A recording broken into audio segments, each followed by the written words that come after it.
Hi, my name is Francisco. In this PowerPoint presentation, we present the most important advances about the project, Statistic-to-Go, whose general objective is to design tools for mobile learning of the subject of statistics using cellular phones equipped with Java Micro Edition.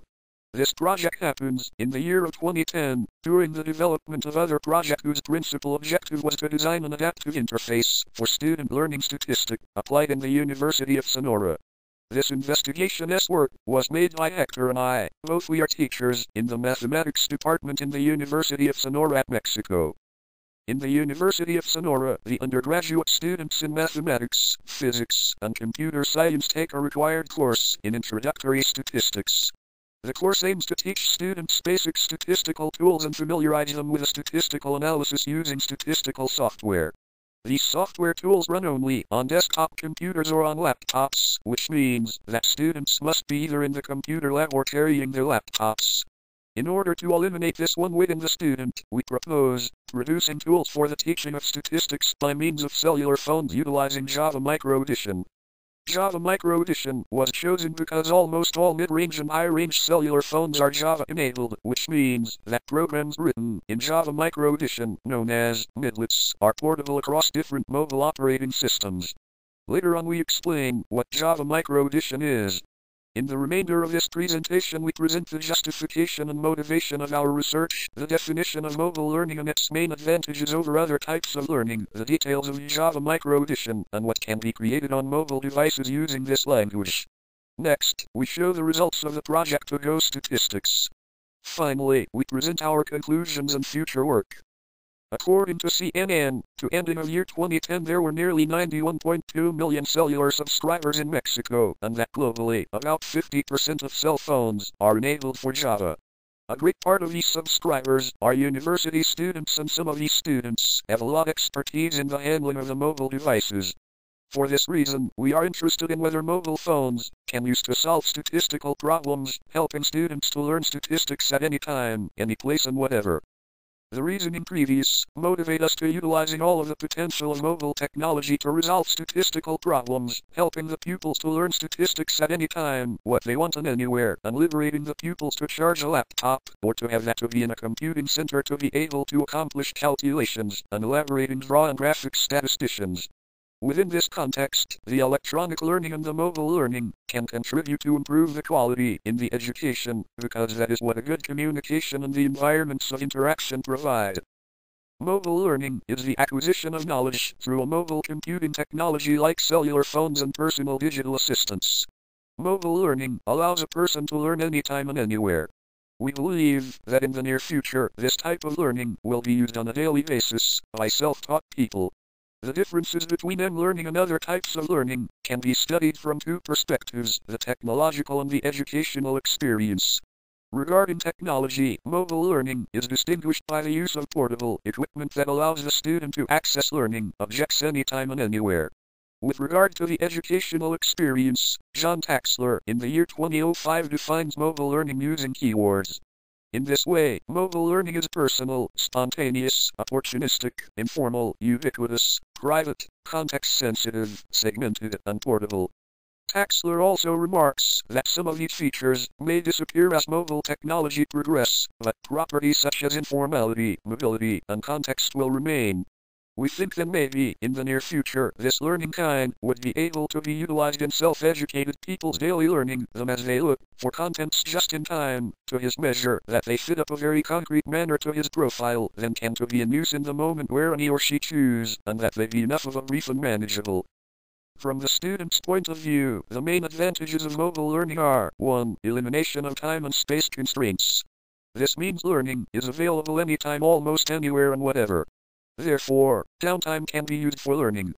2. It allows the communication with peers and with a teacher without physical contact. 3. It allows receiving learning objects that depends on the location, that is, context-sensitive learning. 4. It allows receiving instant feedback to homework and exams. 5. It allows receiving learning objects that employ pictures, video, and audio. Java is an object-oriented programming language in which applications are compiled to a bytecode that runs on a virtual machine. The Java virtual machine is a simulated computer that runs the bytecodes either by interpreting them or by translating them to actual machine instructions that are executed on the spot. This virtual machine allows programmers to write programs and run them on different operating systems without recompilation. According to Figure 1, the Java language has evolved and now consists of 4 editions, each of which is oriented to application development in computer equipment at a different scale. Java Enterprise Edition for servers, Java Standard Edition for personal computers, Java Micro Edition for mobile devices, and Java Card for smart cards. Java Micro Edition allows designing programs, called midlets, which can be loaded and run on Java-enabled mobile devices.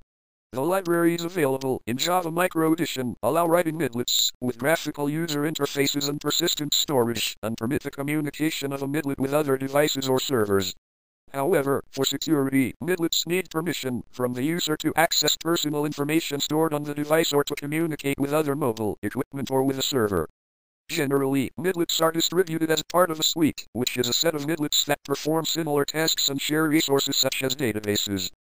The main advantages of programming in Java Micro Edition are: 1. The Java virtual machine is free and easy to install. In the case of Java-enabled cell phones and some personal digital assistants, the Java virtual machine is already installed from factory.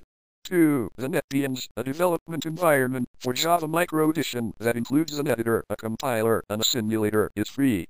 3. Reference manuals and tutorials are free. 4. The midlets are portable across different mobile operating systems. The portability is important for mobile applications because there is no dominant operating system such as Windows is in the personal computer market. The most popular mobile operating systems are 6, Android, BlackBerry, iPhone operative system, Linux, Symbian, and Windows Mobile. We have developed learning objects for descriptive statistics by means of 3 suites: Module 1, Visual Summary Measures, and Asymmetry Measures. We also wrote the corresponding user manual and installed the suites in 5 Java-enabled cell phones owned by the University of Sonora. Now, we will describe each one of the suites. The suite Module 1 consists of 6 midlets as seen in the main menu for the suite shown in the Figure 2. Please note that all labels are in Spanish language, because this is the language of the student in the University of Sonora. The first 4 midlets correspond to a specific statistical tool. The last 2 are for exporting and importing external data files in those mobile devices that allow this functionality. The midlet bar chart, diagrammated bars in the Figure 3, allows displaying a bar chart. The input data are written in pairs, separated by spaces or line breaks, is indistinct. The first item in each pair represents a category and the second item is a number associated with that category. An example of the output of this midlet in Figure 3 is shown. The midlet scatter plot, diagrammated dispersion in the Figure 4, allows you to display a scatter plot, calculate the Pearson correlation index, and calculate the linear regression equation. Additionally, the midlet can plot the regression line on the original scatter plot. The input data are written in pairs of numbers, separated by spaces or line breaks. The pair of numbers represents the values of 2 variables for a set of data. Usually, the first number of the pair is the value of the independent variable, while the second number is the value of the dependent variable. Figure 4 shows a scatter plot with the associated regression line, while Figure 5 presents the Pearson correlation index. The midlet histogram in the Figure 6, allows displaying a histogram. The input data are written in pairs of numbers, separated by spaces or line breaks. The first number of the pair is the lower limit of the range and the second number is the value associated to the range. The last pair can be complete or incomplete depending on whether the latter range is open or closed. An example of the output of this midlet in Figure 6 is shown. The midlet summary measure, medida sumarias, in the Figure 7, allows calculating several summary measures for a sequence of real numbers that are received as input. As output, the midlet shows the numbers, sorted from highest to lowest and from lowest to highest, and the following summary measures: quartiles, deciles, mode, maximum and minimum, mean, median, standard deviation of the sample and of the population, and variance of the sample and of the population. An example of the output of this midlet in Figure 7 is shown. The second suite is named Visual Summary Measures. It consists of only one midlet which allows the user to enter a sequence of numbers and visualize up to 5 summary measures: mean, median, mode, standard deviation, and variance. An example of the output of this midlet in Figure 8 is shown. The third suite is named Asymmetry Measures. It consists of only one midlet which allows the user to enter a sequence of numbers and visualize up to 3 measures of asymmetry, the asymmetry coefficients of Fisher and Pearson, and the kurtosis. For completeness, the mean, median, and mode of the input sequence are also shown. In Figure 9 an example of the output of this midlet is shown. Besides, we have elaborated a user's manual that allows the students and teachers, 1. Accomplish the installation of the necessary software that requires their mobile device. 2. Acquiring experience in handling every one of midlets in order to improve their teaching or learning process. If you need this user manual, you get in touch with the authors of this work. You can take our email address in the paper and in conference, proceeding as presented. We have presented the main achievements obtained after completing the first stage of Project Statistics-to-Go. We have designed learning objects that enhance the intuitive learning of statistical concepts, exclusively using a cellular phone and taking advantage of the ubiquity of personal technology for educational purposes, specifically the possibilities of mobile phones for teaching and learning statistics. As a second stage of this project, we plan to test the usability of the 3 suites in the students' mobile devices.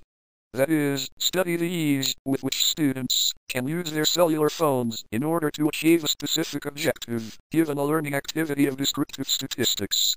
Also, we will investigate the effectiveness of mobile connectivity on the university campus in order to optimize the sending and the reception of information. Francisco and Hector, thank you for your interest for this presentation. If you wish to know about this investigation more, you can take our email address in the paper and in conference proceeding as presented.